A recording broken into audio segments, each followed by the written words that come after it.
Good day, good day. Welcome, welcome. Thank you so much for tuning in. My name is Jay, and this is Homeschool Your Kids podcast. Today we have with us Ashley. Ashley, go ahead and introduce yourself. Well, thank you so much, Jay, for having me. I am Ashley Jefferies. I am an author, a speaker, and a parenting coach. So I kind of wear a lot of different hats. Good hats, though. Good hats. Yes, Parenting yes. coach. Oh, so you out here, boosting, motivating, all that good stuff. What does that entail? Yes. So let me kind of go back a little bit. So I a few years ago I wrote a book called Protecting Your Greatest Investment: Investing in the Needs of Children. I am by profession a speech language pathologist, and I have worked with children and families for over 20 years. And I have had the privilege of working with them in the home health setting as well as in the school system. And when I was in home health, I really got to see how some children live and the kind of environment that they live in. And I realized that, it's not always conducive for them to be successful.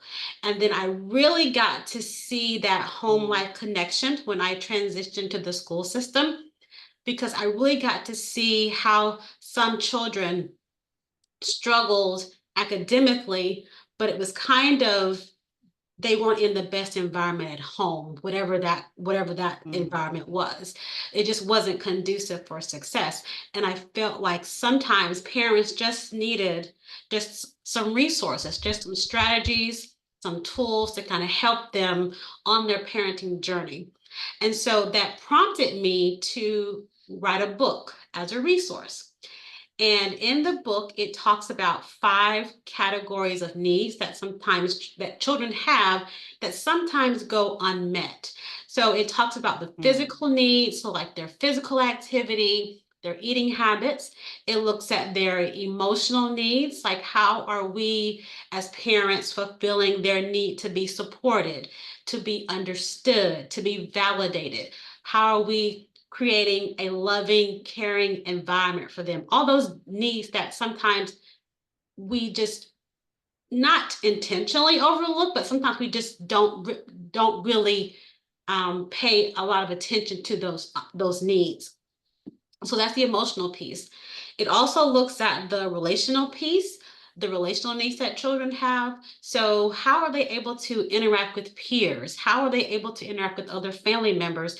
And how does that set them up for success later on in life when they're dealing with their own relationships, their own personal relationships, family relationships, business relationships?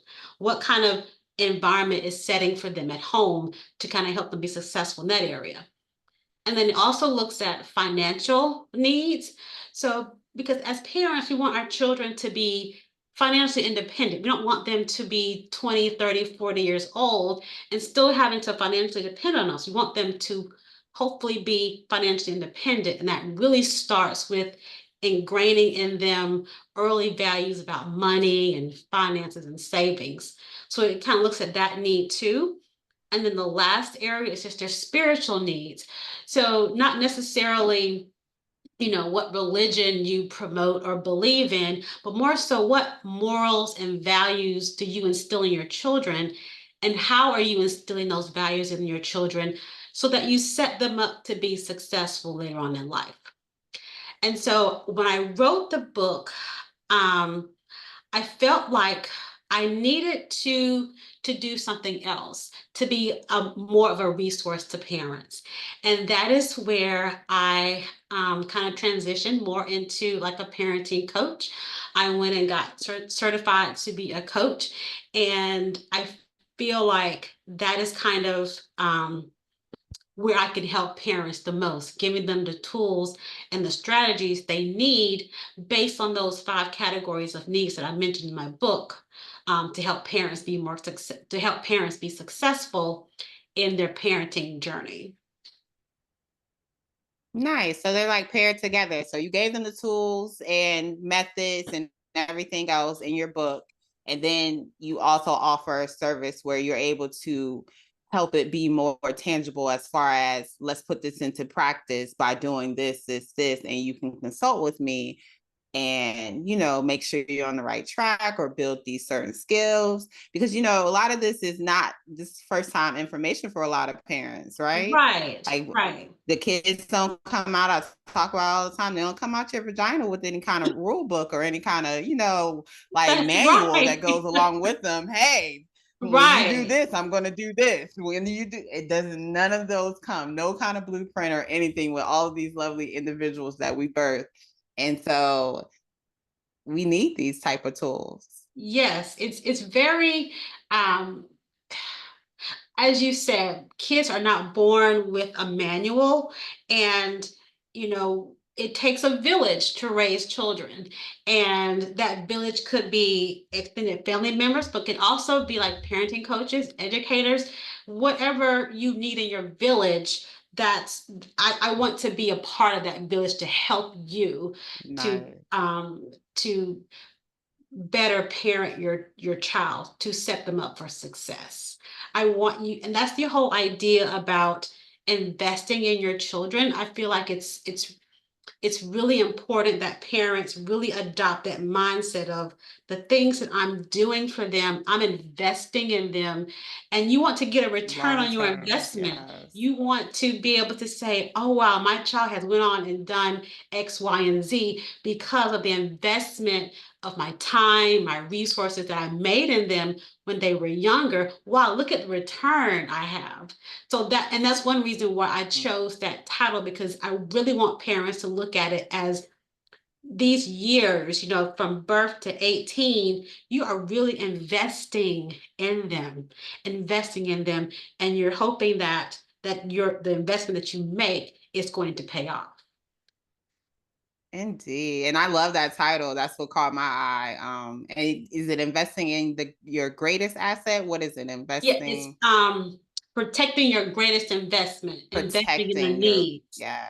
Yes, Okay. because our children are the greatest investment that we're going to make, because Mm, they are not only the future, but they're products of us, yeah. essentially. And so we want to make sure that we protect that investment. We give them the tools and the strategies they need in order to be successful later on in life. And that Indeed, starts indeed. with It is a fine investment. and it really starts with looking at children from a holistic standpoint, not just meeting their basic needs of food, clothing, and shelter, but let's look at some of these other needs that children have that make up the entire person. So I really approach it from a holistic standpoint with all the 5 different categories of needs, because children have they they they're like little young adults, but they don't always have those tools and things that they need. And it's our job as parents to help them and to shape them and to mold them into being as successful as possible, setting them up for success as much as we possibly can. Indeed. Yeah, that's a big message, because a lot of parents do stop at that. Well, I provide you clothes, shelter, and food. My job is done. Right. But that's And only you're just a beginning. small fraction of, yes, Yeah, you're yes. really just beginning. And working in the school system, sometimes I've seen that sometimes it's just the children just need love, and to know that somebody Mm, genuinely cares about them. Not that they're, yes, you provide me food, clothing, and shelter, but do you hug me? Do you tell me that you love me? mm, Or do I just, as a child, have to assume that my mom and dad love me? Do I hear them say that?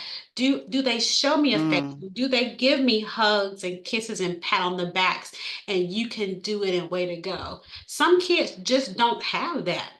And yes. sometimes we look at a lot of times the way that we parent based on the way that we were parented. And sometimes that's good, sometimes it's not. But I think as you get older, When you know better, you do better. And that's, again, finding Yes. that village, finding those strategies and tools that say, hey, I was raised this way, but I don't necessarily want to raise my child the way that I was raised. And then finding those avenues and resources to help you better parent your child. But yeah, just something as simple Yes, as yes, the yes. affection piece of it. And that's one thing that I can attest to. When I was younger, I knew my parents loved me and they provided the best possible home for me, but I didn't always get the I love yous or the hugs and kisses. And that's one thing when I had children, I said I'm going to make sure that I shower my son with Mm, affection so that he knows without a shadow of a doubt that his mom loves him. And so I make a point to do that. And something just that simple nice. can really um, make a huge difference in the life of a child. Yes. Yes, ma'am. Yes, ma'am. I say a lot of times these kids walking around angry and always say they probably just need a hug. Like they need Uh-huh. somebody to hug them. Mm-hmm. Like you should like knowing that someone cares about you is a big part of your foundation. Like it's hard to be out here and feel like you're by yourself, especially as a child. And you Yes. see that a lot of times in the school system. You do see Mm-hmm. a lot of kids that are just, it seems like they out here solo dolo and they'll tell you, oh, I do this, I take care of this by myself, or I do, and it's just like, well, dad, Mm-hmm. why so much on your plate so soon? Um, Right. yeah, but it's a lot that goes into parenting these little beings, and I love that you created something that gets parents to grasp the understanding of just how far beyond it goes besides the food, clothing, and shelter. Yes. Yes. And really that emotional piece is really a very important piece. That need for children to be understood and to be more so accepted and validated and accepted for who they are and not who we as parents want them to be. It's Yeah, that's very, very, very key because there are, as of course, as parents, we have certain expectations that we want our child to do or our children to do, but we have to accept them for who they are and not what we want them to be, and then not make them feel less than when they don't live up to our expectations. I think that's very key too, making sure mm, that we accept them for who they are and who God created them to be. Because He didn't create all yes, of us to be ma'am. the same. He didn't give us children No, so they ma'am. could be many versions of ourselves. He created them with their Well, own you better say it. personality, their own personality, their own individuality. And it's our job as parents to embrace that and help them to be their best self, not Yes. our version of their best self. What, girl? You better talk to my mama. Like, I still get lectures about what I'm not doing and how could I have all these degrees and be doing what I'm doing. And honey, like the acceptance is not there. Okay. Uh-huh. But like you, I have been conscious in making sure that my children know that whatever path they take, whatever decisions they make, I am going to support them through it Mm-hmm. all. And I am here to guide them in that aspect of, hey, come talk to me about it. Let's figure this out together as opposed to anything else. But Mm-hmm. parents definitely have to hear that, honey, because there's so many out here trying to create many versions of themselves. And it's like, yeah, no. Yeah. No, they were not sent here for that. That's Okay. that's right. That's right. And we have to sit back and, like you said, take inventory of, the way that our parents um kind of interacted with us. If that wasn't a positive experience, we don't want to translate that to our children. What? And Ashley, how many times is that done though? Like you hear people say the wildest things about their childhood. and then you see a broken individual in front of you and you know that they're hurting, but then they go on to continue the cycle that got them to where they're at. And it's like, yo, you're not even happy. So why would you try to, keep whatever you learned or whatever was modeled for you as a child? Why would you keep that up if you know how much it hurts you? Right. Like, that's always the biggest thing for me. It's like, you were hurt during that process. That didn't feel good, did it? So why would you go on and do that to your child in return just because it was done to you? Well, Yeah. I went through it. I did, like, oh, my mama did. Oh my gosh, you hear that so much. And that's what I was saying earlier, is because we don't always have the tools and strategies, and we just do the things, whether they were good or bad, based on how we were parented. And sometimes Yes, ma'am.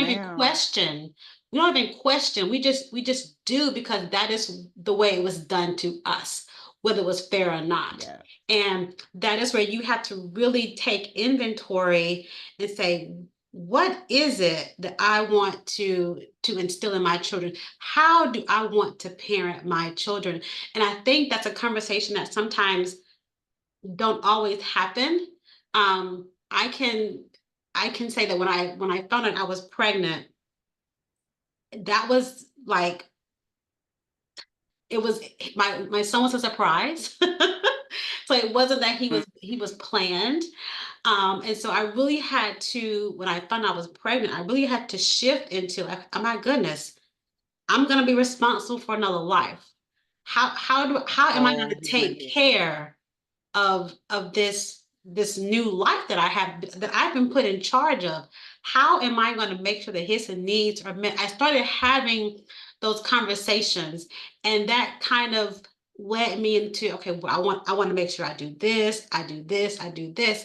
And sometimes I don't think parents necessarily have that conversation with themselves when they find out they're pregnant, or they start to have children. I don't think they kind of sit back and think, what kind of parent do I want to be?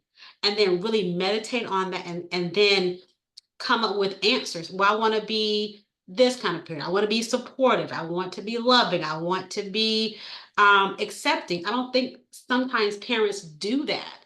And when we don't do that, then it's kind of like we're just parenting on the fly. We're doing Yes. what feels good and what is good in the moment, but may not be necessarily good long term. So I think part of Yes. parenting, it and what I try to do is help parents to figure out, what kind of parent do you want to be, and how do you want to structure Mm. your households so that you get the results, that you set your children up to be the best version of themselves. So really doing that internal work is very important for parents as well. Indeed. Indeed. I mean, we have to. I didn't have my first child till I was 30.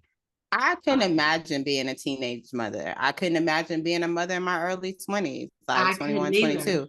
I couldn't, but that's a norm. Like, that's something that occurs all the time. And once again, these babies don't come out of us with manuals. So unless you've had an experience, I was fortunate. My mom had a daycare in our house when I Oh, was okay. young. So that was my birth control also.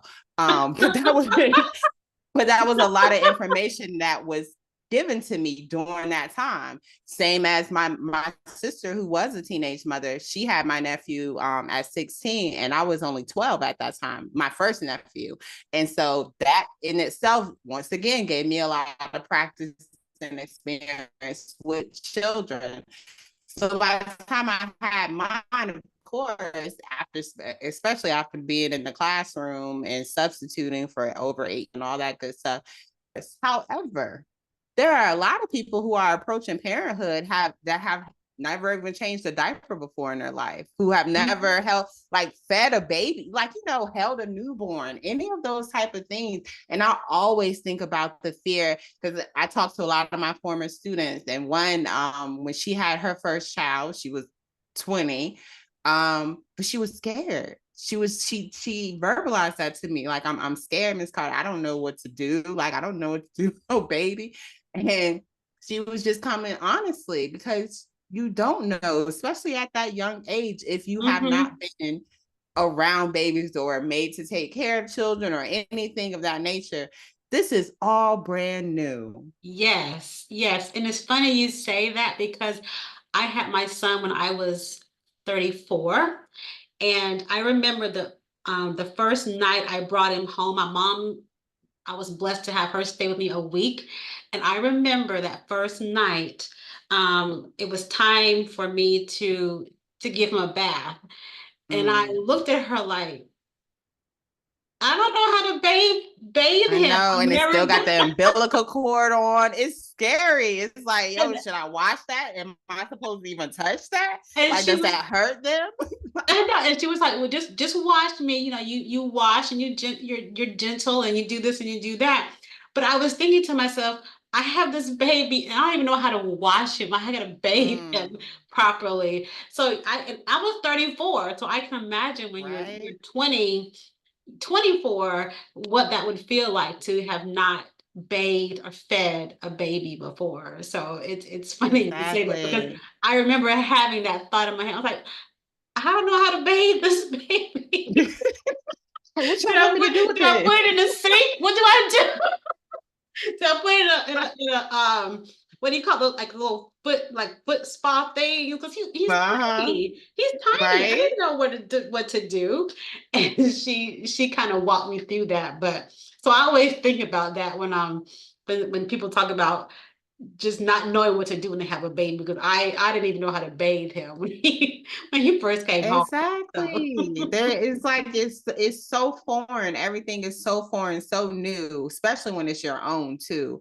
And I yes. just think about young mothers all the time because they're just always, scared about what they're getting wrong or what they're doing wrong. And it's Hmm. like, honey, it's all a learning experience. Like it's all something that you just have to learn and grow with. Of course, seek support outside, but that's why I Hmm. love that you created a whole basically a manual. Like, hey, parents, these are things to consider. You got these little Yeah. people at home. Read this and see what you can get from it and go from Hmm. there. And there's Hmm. a lot of books available for parents to seek out. That's not Hmm. always our first thing on mind though. Like, oh, I need to read this book. I need to read this book so I can learn how to bathe this baby. But Right. you providing actual coaching and actual support in that nature is really awesome. Really, Hmm. really awesome. Yeah. And so the way that coaching looks like it's group coaching and it's also individual. So it allows parents to be able to interact and communicate with other parents who may be going through similar situations. Because sometimes as a parent, you might feel like you're the only one going through the situation or that your Mm-hmm. child is the only one who's acting crazy. And when you get into a room with other parents, you realize the struggles they're not necessarily the same, they're similar. They're similar Very, struggles. And what very. one parent is struggling with, another parent is struggling with too, or one parent has overcome that and it can be an encourager or a resource to help another parent. So it's really important for parents to kind of find their community, find their village. Yes. So Yes. that's one Yes. thing I like about the coaching is that it gives parents that village um to and support and encouragement. Yes, and I'm glad you're reminding parents like this is not a journey you have to do alone. Like that's I put that in about just about every episode that I record. Like you do not have to do this by yourself, nor should you want to have to do this by yourself. Right. So seek the support, create and build your community because it will Mm-hmm. always take a village. It will always take a village. I don't care what people say. Like, I don't care how many amenities you have in your home. You still need people. Like, Yeah. I need people. Yes, you Mm-hmm. do. You do. Yeah. You really do. Yeah. I mean, we were created for community. We weren't created to do life alone. We were No, created ma'am. to bond and to share experiences with each other, not to live life on little islands. We were created Yes. to for community. So So it's very important, like I said, and that community looks different for different people. Like I said, it Yes, could, it does. back in, our grandparents and great grandparents' time, the community was extended family members. That was the village of people that helped you, or it was Your the neighborhood. neighbors. Yes, the Yes. neighborhood. That was the village. Where now things are different, and we're in of a more te- technological age, so we can take advantage of things like virtual meetings. We don't necessarily Mhm. have to be on the same street, in the same city, in the same state, but we can still Mhm. have community with people anywhere, because we have tools like technology to help us connect with all kinds of different people, not just people that are within close proximity. And I think that's one beautiful thing too, because you get to again experience that community with different people. And the community that we talk about now is a little bit different from what it was back then, but it's still the concept is still the same. That community, that Indeed. village, building that community and village. I know a lot of things have, been put in place for people to separate or divide or be on the individualistic like mindset of like, oh, my house, or that's also passed down generations too, what goes on in this house stays in this house type Yes. deal, or mind your business, like, things of that nature. But you have to find the community that works. You have to create the community that works for you. You should Yes. want support, because I know parenting as a whole, you get burnt out. Even when you have Yes. two parents in the household, you forget, that y'all need to love on each other. Y'all too busy Mm-hmm. minding these kids and everything else. Like, you need somebody to give you a couple of days or a couple of hours to Yeah. like just remember that I'm an adult. I'm this person before I was mom or dad. That That's what. that is so Ah, key, that that you are a woman first, you are a man first, before you are a husband, a father, a wife, or a mother. You are a person. You were a yeah, person before you had children, and that person yes, just doesn't go away because you have children. Now you put on a different hat, but you are yes. still the person that you were before you had children. And that's one thing too that I like to stress to parents, is that make sure you don't lose yourself. Because one day your children are going to be older, and they're going to leave the house. They're gonna leave you. No. They're going to leave you. They're gonna leave Yes, you, they're going to and leave you. you're gonna be sitting there like, oh, shucks, Yeah, what did I used to like to do? What was one of my right. favorite activities? Oh, I can read Yeah. a book. What, like, oh, yes, Yes. And you don't want to forget who you are, and have to 18 years later rediscover who you were. yeah, So don't lose yourself. You are still the woman you were prior to having children. You just have a different hat now that you have indeed. to wear as a mom or as a dad.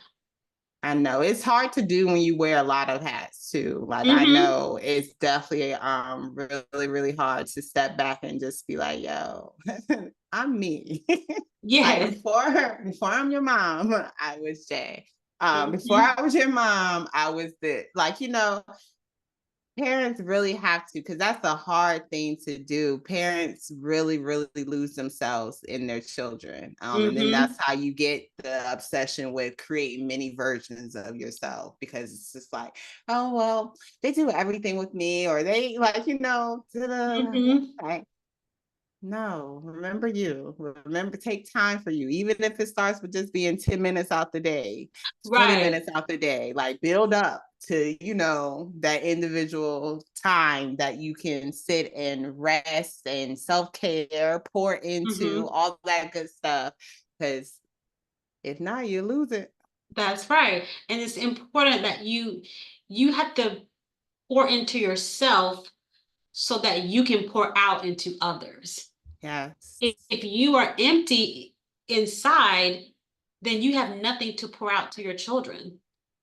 Yes. So we have to make sure that we're filling up ourselves as women and men, so that we can pour out to our children. We can give them the things that they need in order to be successful. But we have to first, we have to pour into ourselves. We have to Yes, pour into yes. and take care of ourselves. So what made you write the book? How did you get there? Just seeing all the things you saw in the school system or the lack of parent involvement? What did you see that was like, you know what? Parents need these jewels. Let me go ahead and drop these on them real quick. So part of it was I went back and I got a second master's degree in educational psychology. And I took a lot of different classes on just child um, development and motivation and emotional intelligence. And I really learned a lot. And I was like, these are things that the average person is not really privy to. And so I took about 2 years worth of research um, to put this book together because I felt like it was something that just the average person needed to know. And so that was kind of like the impetus. But then really thinking about like the children I saw in home health and the school system, I'm like, wow, I really need to get this book out. So really it's a combination of the things I learned in graduate school coupled with the things I saw in home health and in the school system that wanted me to write this book. Nice. Mhm. Nice. What are some of the main challenges you see parents with, like that they come to you with? Like, what are some of the main challenges? One would be discipline. I think some parents struggle Mm, with the child's behavior and kind of like behavior modification. Like how do I get my child to do what I want them to do? And I tell them one word: consistency. Consistency. It's consistency in your expectation and it's consistency in consequences. So if you are consistent in what you expect your child to do and they know what the expectations are, and if you're consistent in the consequences for not meeting those expectations, eventually you're going to get the behavior mm, that you want. But you have to be nice. consistent. And consistency is not trying something 2 or 3 times and say, "Oh, this doesn't work. I'm going to try something else." Consistency is doing it, and eventually it will click with your children. Children need boundaries. Children want boundaries because it gives them a sense of Mm, security as to how far I can go. And so when you're consistent with what the expectation is, and then you're consistent with the consequence that follows if they don't do X, Y, and Z, then you will get that behavior that you want. So I think discipline is a key thing, and then just communication. Um, how do parents, you know, build and keep those lines of communication open? And I tell them it starts early. It really starts early. Listening to your children, creating a safe place and space for them to feel comfortable to share things with you, watching how you respond instead of react to things that they say, that helps to shape that communication and that trust factor. Because at the end of the day, we want our children to feel comfortable enough to come talk to us. But if they don't feel comfortable, if they feel they're going to be judged or punished for coming and talking to us, they're not going to do that. And so it's really mm, important to establish those seeds early. So as they get older and they're exposed to their friends and they could have peer pressure or this going on, but they still feel comfortable enough to talk to you. Because they're as they get older, they're growing and trying to figure out who they are and what their place is in this world. And sometimes they're not going to always share what's on their mind. But we want to make sure that as parents that we are creating that space so when they do feel comfortable, they are comfortable enough to share with us. So communication and discipline are some of the um, the big topics that parents kind of struggle with. I definitely understand that, especially discipline wise, because a lot of parents want to teeter from the actual physical discipline of any Mm-hmm. nature. So they're like looking for alternatives. I know I had made a post um, about, whooping kids and like what it can do as far as like that's how they learn how to express their anger. Like, oh, Mm-hmm. I'm mad, I need to hit something, or I'm Right. mad, I need to, and she was like, well, then what do I need to do? What else can I do then? Like, she's like, okay, girl, you don't want me to whip my child, then give me something else to do. Like, so I could definitely see that being a thing. And communication is really big one. I used to have students talk to me in high school all the time, and they told me that they talk to me more than their parents. And I used to tell Mm-hmm. them that is not right. Like, Mm-hmm. that is not okay, because we're not even together that long. So I'm gonna need you to talk to your parents a little bit more. But you wonder how open those lines of communication are. Like, what is it Mm-hmm. being met with when they are talking to their parents? That's correct. So, That's correct. And if they feel that they're going to be judged or punished for what they say, they're not going to be open and honest with you. So that's why I said we no, have to, who in as their right mind would? Like, who would? As an adult, if I know if I come to you with this, that you're gonna either punish me or restrict me in some kind of way, or just be upset with me about whatever it is that I'm coming to. Like, disappointment is a lot to handle for children at times. it is, it is. Yes. To the grave, like, or at least until I'm 18, till when I feel like, oh, okay, you can't do that no more, statute of limitation or something. But Uh-huh. no, parents got to realize, hey, you got to respond, and you got to put on that little still face, because I practice Mm-hmm. it all the time. Because Mm-hmm. mine are 7 and 10, and some of the stuff they've come to me with already, I'm just like, I know it's a lot. breathe first, It's a lot. keep a And still face. one thing we decided to do with our son is we told him that as long as you tell us the truth, you will not be in trouble. But Mm, if you lie to us, that's where you're going to be in trouble for lying. But if mm. you come to us with the truth of what you did or did not do, we will accept that and we will deal with it, but you won't be punished for that. And so we started that very young with him because we wanted to teach him that it's okay. We want you to be okay sharing even the tough things with us, and you won't be punished for that as long as you tell us the truth. As long as you tell us the truth. And Understanding that it's it's okay to make mistakes. Like, yes, let yes. them know that it's okay to make mistakes. Mm-hmm. Mm-hmm. And it's funny because my son now, I have the privilege of working at the same school that my child goes to. He Nice. is, and this is the last year that's going to happen. He's going to be going into middle school next year. And so I'm really treasuring this last semester really that I have with him. But so I get to kind of know things about his day prior to him telling me because I can talk to his teachers. And so one Mm, day I remember we were in the car and I had picked him up from his after school program.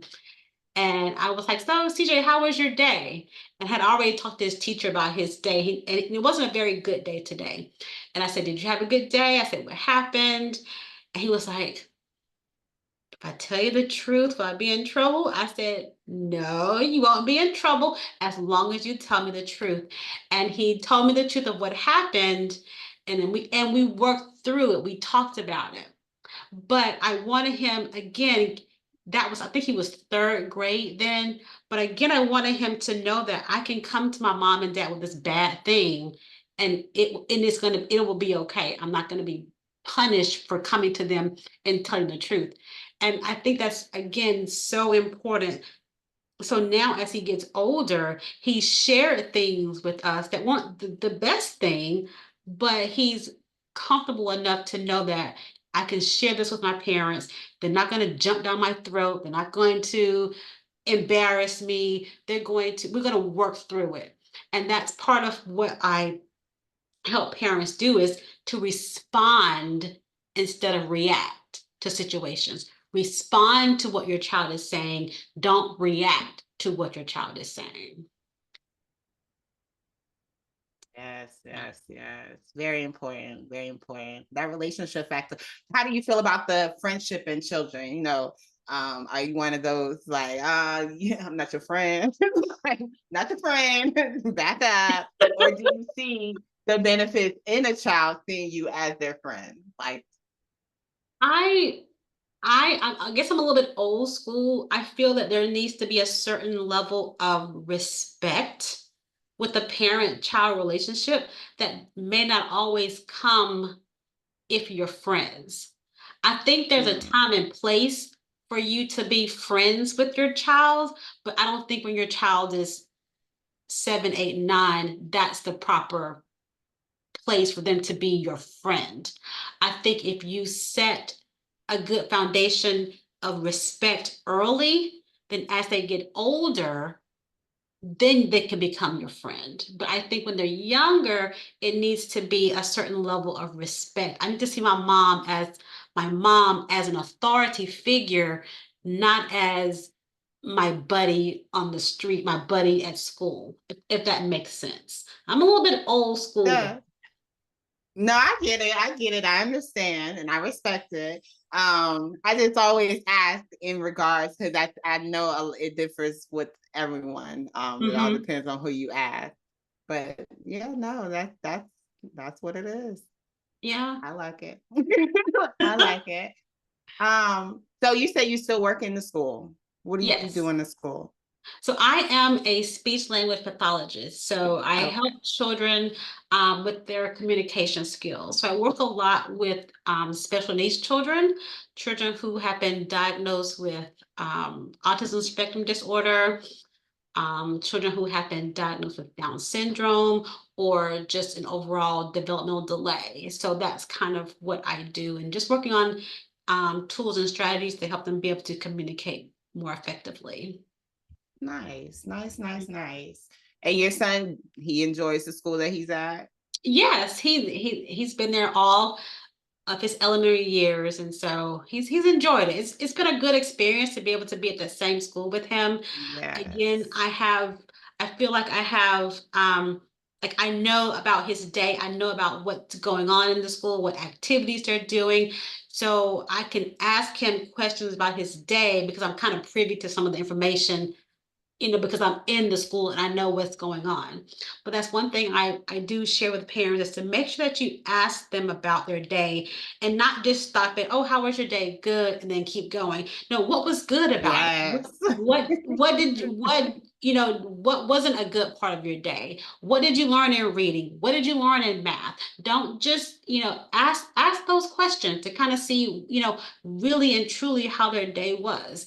If you just stop at, oh, it was good, and then keep going, you're not learning about your children. You're not taking that kind of that extra step and investing into really, who is your child?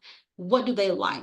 What do they not like? What makes them happy? What doesn't make them happy? And you can, if you ask those probing questions about their day, you can just find out that information. And if it's very Indeed. natural, they will give it to you. They will give it to you. So yeah, it's very Yeah. important that we just kind of go beyond, oh, it was good, okay, and then move on to the next subject. I know, because that's to sum up, it was good for a 7 hour day, 7.5, depending on how long they've been away. It's like that's all you're gonna give me though. Right, right. Like, it was good. Fine. Like what? No, give me more. Like what else Right, happened? Who was there any fight today? Well, how was lunch? What did y'all have for lunch? Like, come on, I right, don't even want to right, question you for real, because I know what goes down in the school. I know good and right. fine does not summarize all of what happened today. Tell me more. Right. And I teach parents to ask those open-ended questions. If you always ask a yes or no question, you're going to get yes or no. But being able to ask those how and why and who questions so that they're not just yes or no answers. I know. So how But you test them for real. yeah. What did your teacher wear today? What color Yeah. was her shoes? That's right. That's right. How much were you really paying attention? Let's check this out here.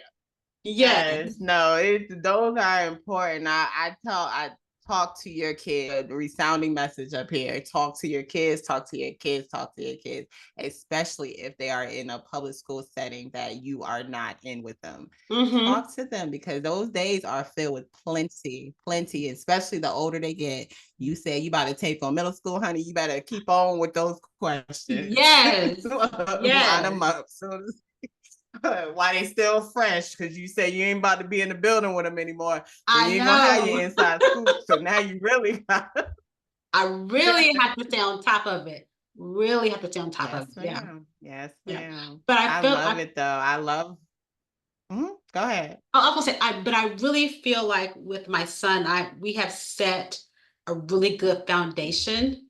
And again, he knows my mom is she is going to ask me about my day.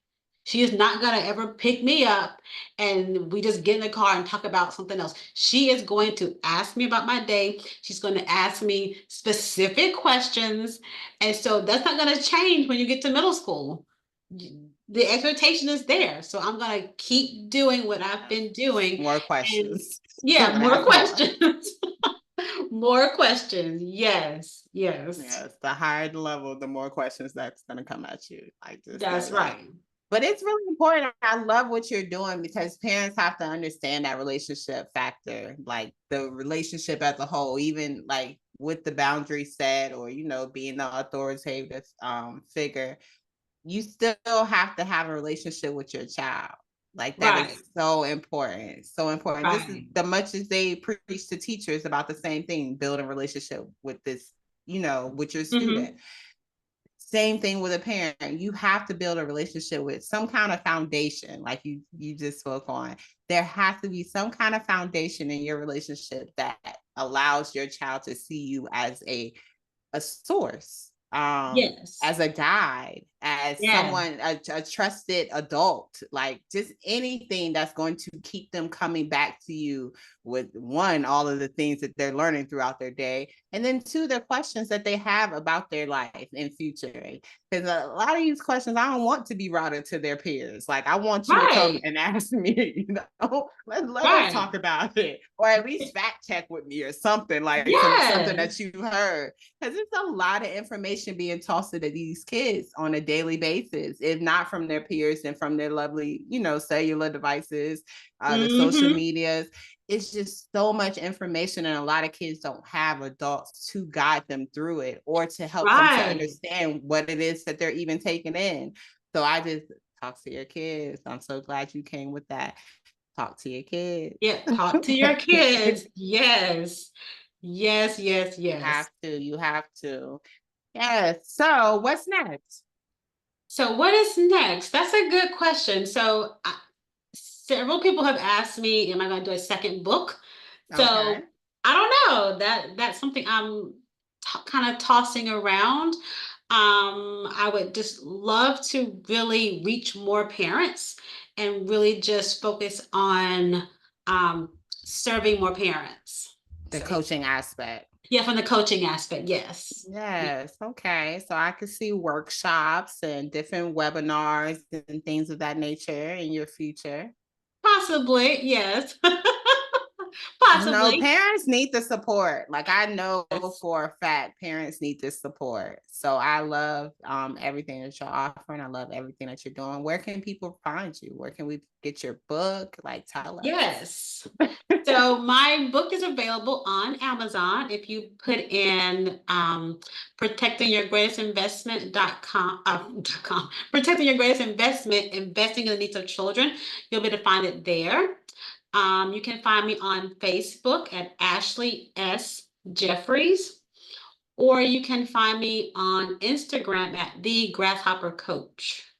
So yeah. Oh, the grasshopper color. I like that. Yeah. Why that name? Why that? So a grasshopper is able to jump like 20 times its height. And so I want people to be able to jump 20 times to get to their potential. So Nice. and a grasshopper, the way it does, it sits back and it focuses and it pays attention and it knows at the right moment when to jump. And Mm, so I want to kind of be that coach that pushes you and guides you so that when you're ready to jump, you can jump as high as you can. that's beautiful. That's nice.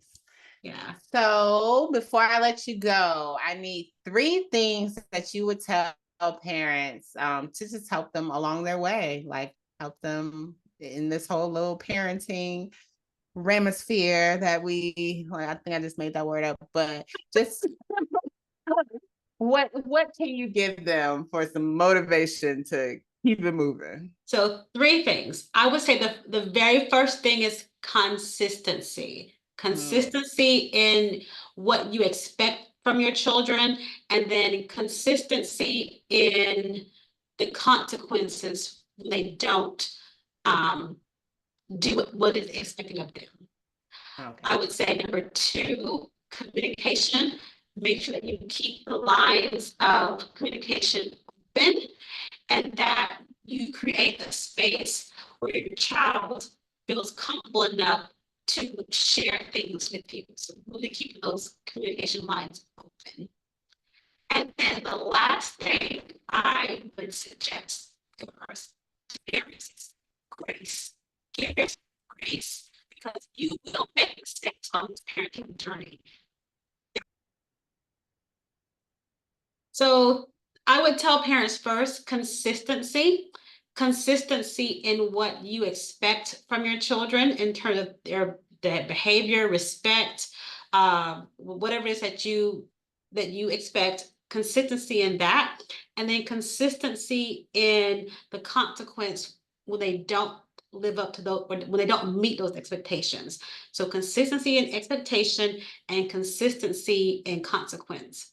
The second thing I would suggest to parents is to keep an open line of communication, but that starts with creating a space where your child feels comfortable enough to share with you.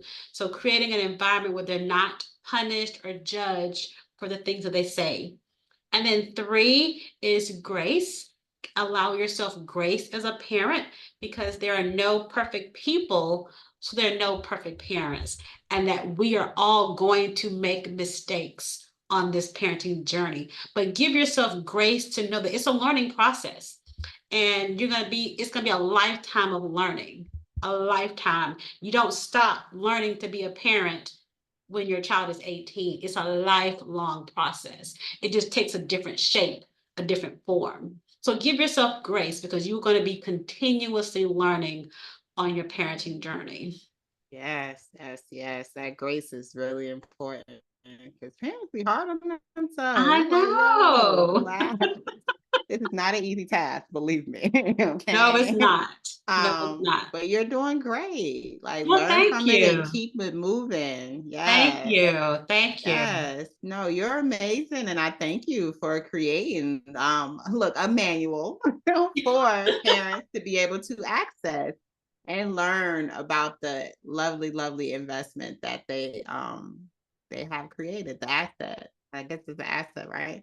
Yes. Yeah, So yes, yes, yes. they're children an asset. Yes. Yes, yes. So that investment should be grand because the return will be grand. A lot of these kids be these parents' retirement plans, like maybe expecting like full-time care, food, Yes. clothing, shelter, all the Yes. things that they gave them. But yes, no, protect those investments, pour into those investments. They are really important. And essentially you're shaping or reshaping the future that we have in place. So Make sure that contribution is good, by Yes, all means. And you got questions, Ashley's here to help you. I am. I Buy am. her book or tap into her parent coaching Yes. services that she offers. So either way, remember, it is not something you have to do alone. It's not something you have to have all the answers to.